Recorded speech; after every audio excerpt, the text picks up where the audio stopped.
अं, काकी माझा हातपाय चालत्यात तर तुम्ही मला 10 रुपये देऊन का व्हायना. मला भांडी घासायला लावता, मला भाजीपाला नीट कराय बोलावता. मग मला नाही दिसल्यावर तुम्ही कशाला मला एक भाकरी देऊ शकत सुद्धा नाही का? हा?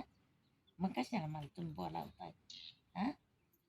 आणि हो का, इष्टावल्या माझ्या बाळांनो, आपल्या आजीची ही आता जी हिडीव येतात ना, ही माझी खरी परिस्थिती. आणि ही आता चालू परिस्थिती ही माझी. माझं म्हणजे रोजचं हीच काम आहे.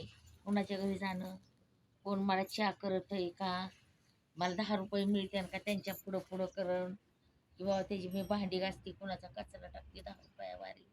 हे काम आता सध्या माझं चालू आहे. आणि दवाखान्यात तर रात्रपाळी दिवसपाळी तर ती करते सारखी. ती वेगळंच काम. म्हणजे मी 10 रुपयापासनं काम करते. हां, का ती 10 रुपये आता ही तर भाजी नीट करायला आली, ही नाही नीट केली तर ही मला 10 रुपये देऊ शकत नाही. तर मग ती 10 रुपये न्यायचं, साखर आणायची, चहा करायचा, म्हाताऱ्याला चहा द्यायचा, आपण प्यायचं. पण ही नाही मला दिसली अहो. ही 10 रुपये सुद्धा कोणी देऊ शकत नाही. की उद्या मला काम नाही झाल्या म्हणते ना, आता आजी तुमचं तुम्ही बघा, तुम्हाला आता खराटा बी उचला ना, काय करायचं. आणि ही माझी चालू परिस्थिती.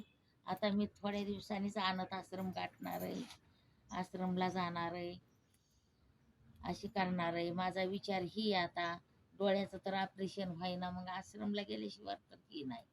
हां, आणि आश्रमला गेलं तरी आधार कार्ड मागताना, आधार कार्ड बी नाही. माझं ही चालू आहे आता सध्या. माझी परिस्थिती अशी. आणि बाळांनो, आपल्या आजीला लाईक करत जा. आपल्या आजीला सारा कुणाचा नाही, सारा हाय तर ह्या 2 हाताचाच आहे.